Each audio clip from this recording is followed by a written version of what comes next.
What is going on, everyone, and welcome back to the channel. I hope you're all doing well. In this episode, I've got just one story for you, but trust me, it's a juicy one with an update in it as well. No spoilers, of course, but it does involve a pretty serious physical familial dispute involving, of course, OP and a couple of his brother-in-laws. Oh, and it also might just include the most power-hungry mother I've ever seen. So without further ado, sit back, relax, and make sure you are subscribed to the channel for more stories like this. If you go down right now on whatever device you're on and see that the subscribe button is white or clear, try clicking it because it's a new thing on YouTube. If you click it, you get this nice little animation. So go down, try it. It turns a different color. It's great fun. If you haven't done it already, go and do it. Let's get into this story. Am I the jerk for refusing to drop charges in exchange for saving my family? So the original post for this one came back in September of 2024. I am a 33-year-old man, and I met my wife, who is also 33, in college. It was a long-term physical relationship that turned serious at the end of our senior year. After graduation, I didn't have plans, so I decided to move to her hometown, major southern city. I didn't know anybody, so we were together 24/7 and moved in together within a year. During this time, I met her family a few times. She had a huge extended family, where her mum, Sharon, was the matriarch. Her dad died in a workplace accident, and her mum got a lot of money. She was smart and invested and is doing well. All of Sharon's siblings and nieces and nephews look to her for advice on all major life decisions. She's paid for school, weddings, and helped start businesses. My wife has two brothers who I always got along with. We'd hang out independent of my wife a few times a year. We got married after 3 years, and when my son was born, Sharon bought us a house 3 blocks from hers. We'd lived in a downtown loft-style apartment, and this was honestly a relief. But with the house came Sharon constantly being in my life, coming in the house unannounced, unsolicited advice, and snide remarks at my expense. Eventually, 18 months later, we had a blow-up fight, and I moved my family across town to an apartment. My wife was annoyed, and our relationship has deteriorated. Sharon hates me and has turned most of their family against me. I didn't see or go to any of her family events for over a year. My wife still saw her family, but because I wasn't invited and they were over 30 minutes away, it was much less. Sharon went from seeing her grandson almost every day to once a month. So of course, her hate for me went through the roof. The incident. My wife had to work, and I was asked to take my son to his cousin's birthday party. The party was at Sharon's house, and if it wasn't my son's first cousin, 6 months apart, I would have said no. It was tense the moment I walked in. Father of the birthday boy, my brother-in-law, greeted me, but nobody else spoke to me. I didn't mind, I just sat in the corner on my phone. This apparently annoyed Sharon because I was being rude. An argument ensues, and I announced that I'm leaving with my son. Sharon said, "You can go, but my grandbaby is staying." At this point, I lost my cool and I started cursing her out. I woke up on the front lawn. Apparently, my 2 brother-in-laws beat the trash out of me in front of my kid. 2 of her cousins were helping me up and told me just to leave. I immediately called the police and said that I was assaulted and my child was kidnapped. The police came and both brothers were arrested. Sharon lost her mind on the police, and my wife drove up as her mother was being arrested for refusing to release my son. Her mum was eventually released, but her brothers were arraigned on assault charges. Now, the father of the birthday boy had an assault charge from college, so he is facing some serious consequences. My wife is mad at everyone, but asked me to drop charges. I not only refused, but I got restraining orders for all 3 of them. Her mother isn't allowed to be near our kid, and her brothers have court dates early next year. I told her I would think about it, but I think I would rather get divorced. I honestly want to keep my family, but I don't believe she'll ever abandon her family for me. If I drop charges now, I doubt I can bring them back later. So, am I the jerk for not trying to save my family? Okay, before we get into the update for this one, and there is actually a little edit from OP as well, in which he tells how his wife found this post as it blew up overnight on Reddit when it was originally posted.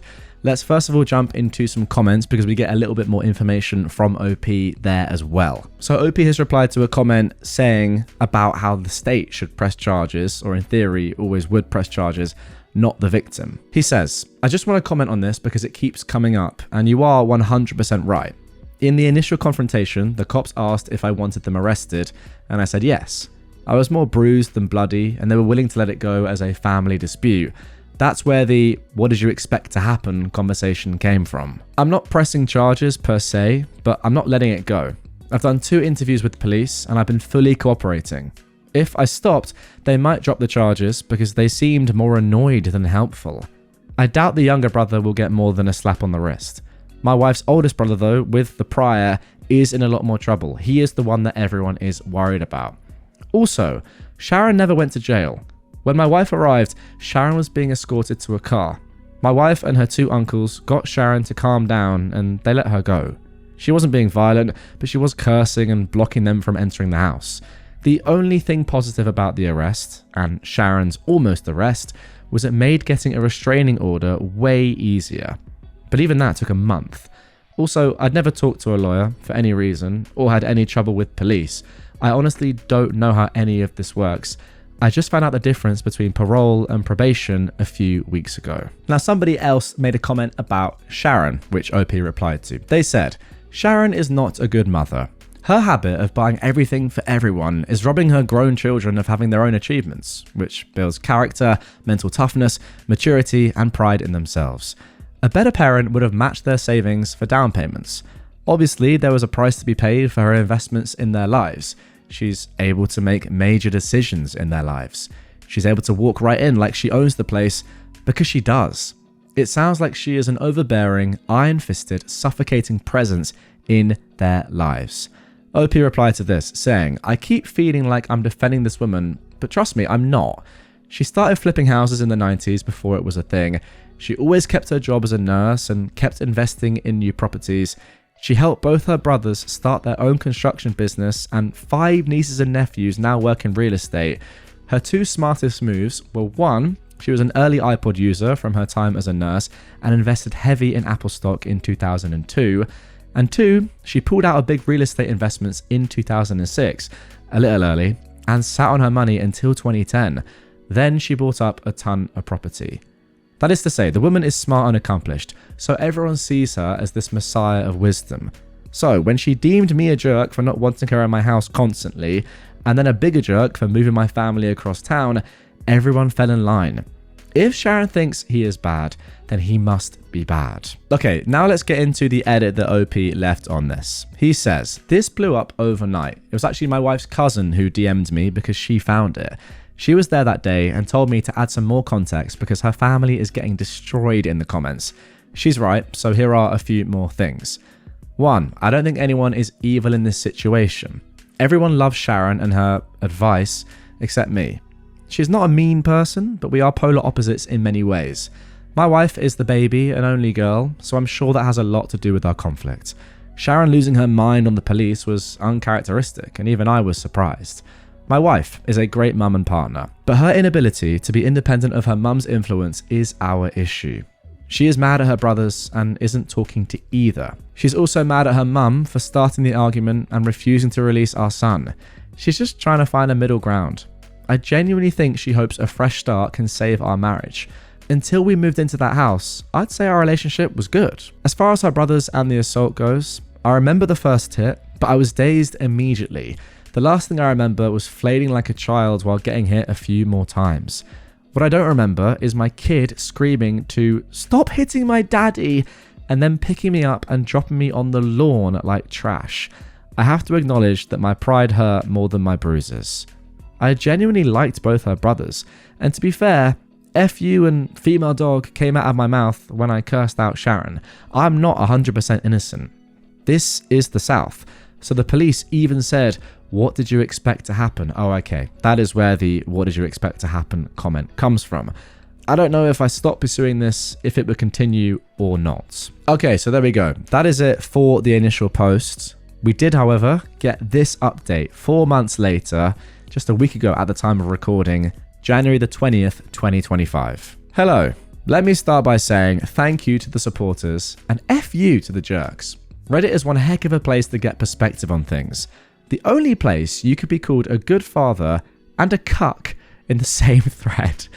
I don't think I've ever related or just completely supported a point more than that. That is brilliant. I've been wanting to write an update and answer questions for a while, but after my original post, many Reddit lawyers reached out and told me to stop talking immediately. Since things were very uncertain and my divorce wasn't settled, I decided to not respond or update anything until things calmed down. A lot has happened to so many people involved, so I think I'm just going to break it down by person, starting off with myself. I moved back to the West Coast, where I'm originally from. I decided to move forward with the divorce, so I moved home. Furthermore, I had nothing left for me in that city, as I only had a few friends, my son, and a lot of bad memories. My ex and son cried a lot the day I left, and that hurt my soul, but it was best for all parties involved. So, I moved back home to be around my family and my support system. I got a good paying job, and I'll be subletting a 2-bedroom apartment starting next month. My son spent the holidays with me, staying with my parents, and I plan to see him on Easter. Going forward, laid out in our custody agreement, my son will stay with his mother until he is 12. I'll get him Easter and summers, and we'll switch Christmas and Thanksgiving every year. When he's 12 and needs a father figure, he'll come and live with me until he's 18. What? When he's 12 and needs a father figure, he'll come and live with me until he is 18. I'm not like OP, I've been on your side the entire time here. I don't get this at all, but I'll give you the benefit of the doubt and I'll give my thoughts at the end. Anyway, I talk to my son every day on the phone for at least an hour, and I'll try to fly out there a few times a year. I can't shake the feeling that a piece of me is missing, and I wish it was just my son, but I miss my wife too. Now on to my ex-wife. So the divorce is basically settled, and I obviously didn't move away with her. In the end, she saw my post and saw the comments and realised that she shouldn't have asked me to stop pursuing the case. She asked again, saying, "We could move and just get away from my family." Too much had happened though, and our relationship was a shell of what it was. We both said and did things we forgave but can't forget.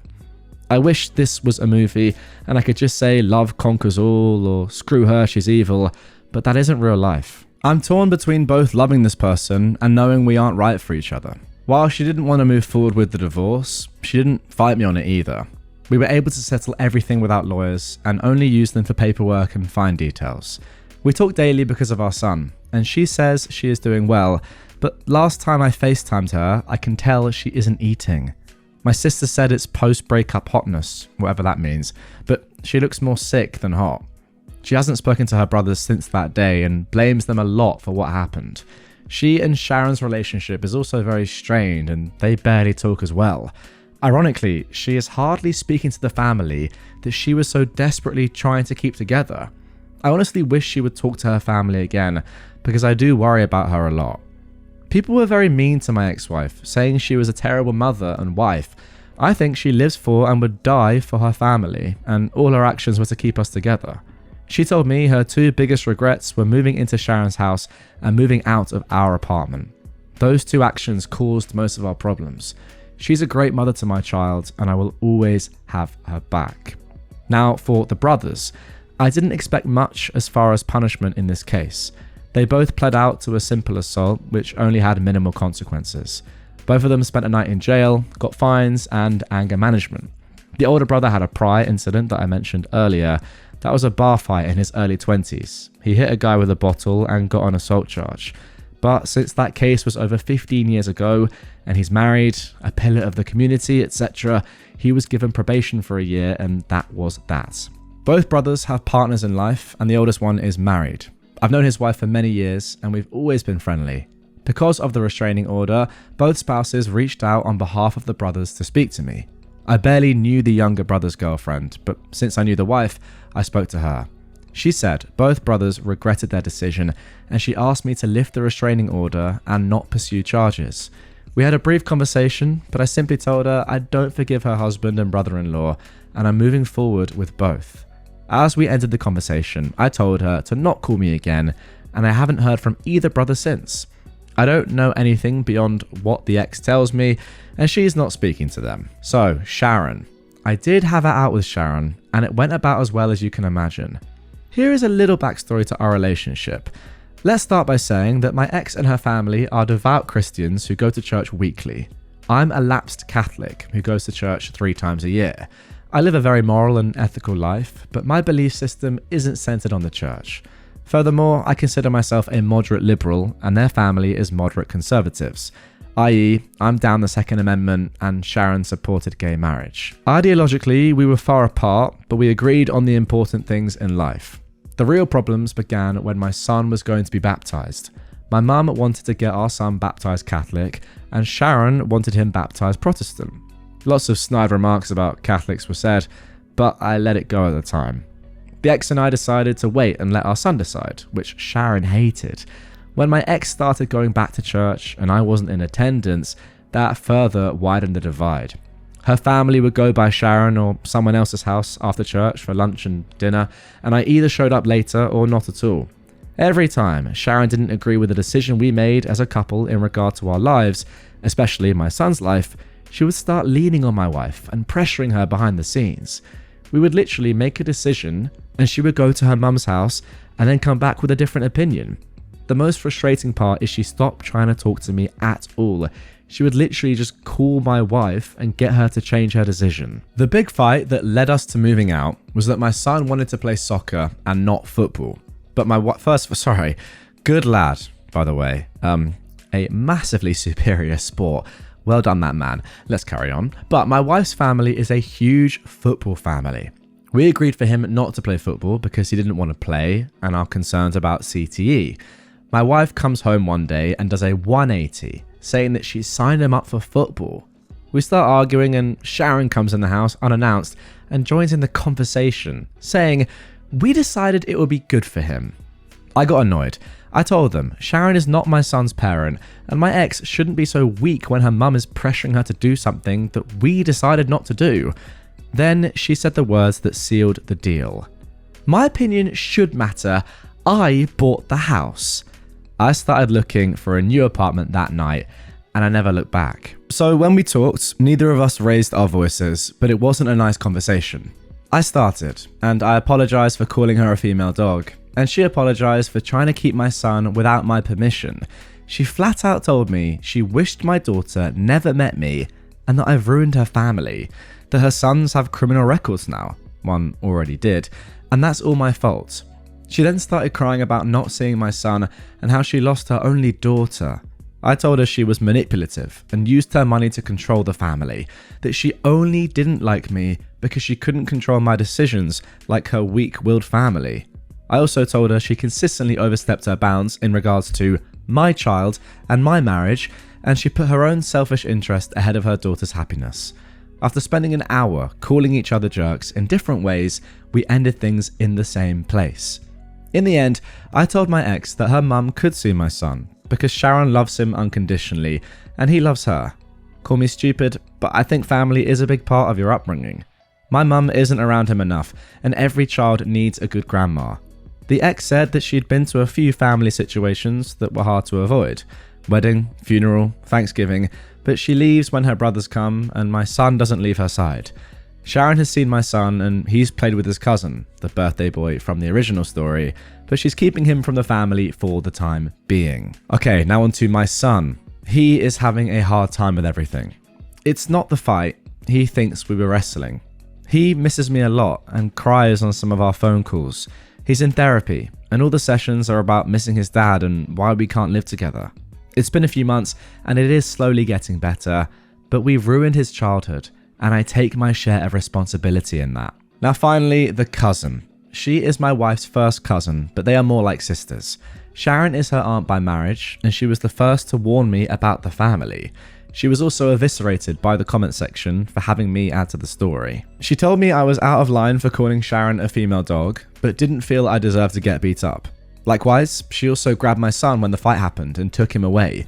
She was the one who told my son we were wrestling, and she called my wife to come immediately. When Sharon was being handcuffed, the cousin came outside holding my son. I told her to give him to me, but she pointed at my swollen face and asked if she could hold him. I trusted her enough in that situation to care for him, so I respected her enough to add those details. She didn't deserve the trashy comments either. I presume, I didn't actually see any of that myself, guys, but I presume that, people were getting a little bit annoyed on Reddit for you know, the cousin saying to OP, no, you need to add these details. It's making the family look terrible. But yeah, I suppose with this additional information and context, we can see that the OP does trust his cousin in this regard and during the story. So then, the conclusion. In the end, everyone in their family read the original post. But because of divorce and assault cases, no one directly contacted me other than my ex. It wasn't a hit, to say the least, but I only care that it hurt my ex's feelings. I think seeing everything written out from my perspective opened her eyes. Obviously, some things were left out and broad strokes were made to explain complex situations. In the end, she said I didn't lie, but she thinks I painted her family in a horrible light. We thought about writing a joint update, but we're not talky enough to make that happen. I told my ex about this post, and I asked if she wanted to read it before I posted it, and she told me to just write whatever I want. Nobody won here, we all lost. Okay, so that is it for the post and the update. However, I've picked out a couple of comments that I think are very important, and I want to speak about myself. But first of all, yeah, somebody has asked, and I think, you know, as you can tell when I was reading that, this was sort of the main thing that I had to interject and actually speak about and question. Somebody said, I understand everything else, but did you really have to abandon your kid? OP replied, I knew I would get destroyed for this, but abandon is a strong word. I didn't abandon my son. I left for better opportunities in life for both of us, both mentally and financially. My chosen profession has more opportunities here. I was only there for my wife and child. My career picked up during the pandemic because I could work remotely, but in-office work is becoming mandatory again. I was already going to have to quit or move companies, so the timing was right. Also, my mental health is 10 times better now that I've left the city. For months, I gave my child fake smiles while trying to be a good father. I was a shell of the man I wanted to be. I'm still broken by what's happened, but I'm in a better place mentally. And in the long term, I'll be better financially.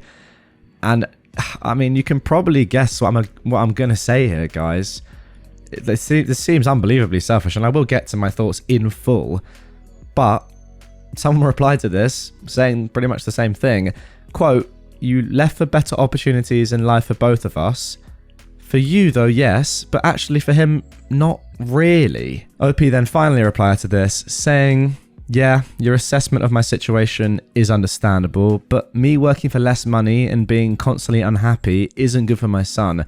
If I could have stayed in state, trust me, I would have, but the economy is effed. I used all my savings to continue paying bills, and I live with my parents for free to start over. Maybe I could have found happiness there, but I didn't see it happening.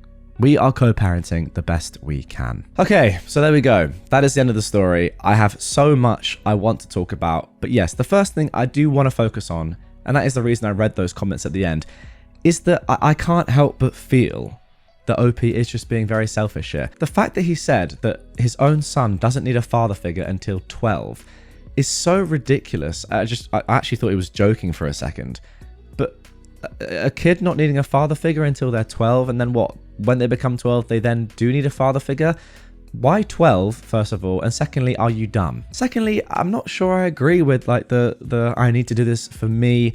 Yeah, if I'd stayed, I would have been with my kid, but it would have been worse for him, and yeah, maybe worse financially, sure, but I don't think it would have been worse for him mentally, you staying around and him not crying and wondering where his dad is and going through therapy because his dad isn't there. It also, and I think this is probably the main thing, it sounds as if, according to your ex, like she was fine with that as well. It wasn't as if she was the one that was like, no, I don't want you to be in his life at all. You can only see him, what, like 3 times a year, which is ridiculous. It sounded as if she was like, you know, pretty chill with you still being in her life and his life. And maybe, I don't know, but maybe she didn't even want the divorce in the first place after realizing just what had gone on and potentially the way that her mum had manipulated her for all those years. Who knows about that? But yeah, it wasn't as if you were shoved out of your son's life. You just chose not to be in it anymore, which I think is very selfish. Like, isn't that sort of the point of being a parent? You sacrifice yourself a lot of the time for the future or even just the current like well-being of your children. I don't know. I'm not a dad, but I feel like any good dad would do that. I just want to go to one more comment here. And this is the main thing that all the comments are saying is just they cannot get over how messed up the custody arrangement is and how bad they feel for the boy because he's just in a terrible spot now. Somebody said, it's okay. The kid won't need a father figure until he's 12. And then they say, I look at my 11-year-old son though right now, who is right this moment absolutely idolizing his father. They spend time in the shed together, building things, working on cars and bikes. They play games together. They learn about Pokemon and dinosaurs together. They have boy jokes that us girls don't really find quite as funny as they do. Of course, if you're a boy, you know that. He talks about clothes he likes that dad wears, what kind of work he might do that dad can help teach him about. He's learning things from his dad that he could never from me, long before the age of 12. And so much of it can't be found in a daily hour-long phone call. And I scroll through all the comments, and they're the same. So, look, while reading that story, there were lots of things that I did want to talk about. But ultimately, do they even matter when your dad is just doing this to you and acting in this way? Not really. I mean, we know that every family has people that you don't get on with or that don't get on with each other, right? It's just like part and parcel of life. And there are always going to be crazy disputes. And on the one hand, you could say that Sharon is a bad person because she is so involved in everyone's lives. You could also argue the complete opposite, that she has given lots of her family so much and they owe her a lot. And I think that is, it's a pretty sort of like logical way of looking at it, but sorry, like if someone has given you a house, then you do owe them a lot. Like, yeah, I wouldn't like it if someone had keys and just came in at any moment and was deciding on every single decision that happened in my life. Of course, there's a line, but also you have a really nice house because of this woman for free. So there is that. But as I said, like, who really cares when OP, the dad, is acting like this? I don't know. I feel like that just sort of trumps everything bad that we've seen in the story that's going on, even with the brother-in-laws. I mean, look, you never want to get in a scrap, but if my dad was being beaten up, but then actually turns out he didn't want to be with me or raise me, would I really care? Not really. Don't know. It's probably a pretty cynical way of looking at it. I just think I find it hard to sort of feel for OP when he's seeing his kid 3 times a year out of choice. Anyway, let me know in the comments down below what you guys think about my thoughts there and the people of Reddit, because a lot of the time, and I quite like this, you guys disagree with what the people of Reddit and of course me are saying. It's sort of 3 different entities. You guys, me, and the people of Reddit, and often they are all quite different. So yeah, very interested to see if you guys agree with me in particular, but that was just the one thing. I was with OP for a lot of that story until sort of the second half. The 12-year-old thing, the fact that he's saying he's moving away by choice. I get it, like, it's great for him and he's having a better life, I'm sure. But like, think of the kid. I don't know. Let me know in the comments if you agree and what you thought of the story as a whole. Make sure you're subscribed, drop a like on this one if you enjoyed it, and I will catch you on the next.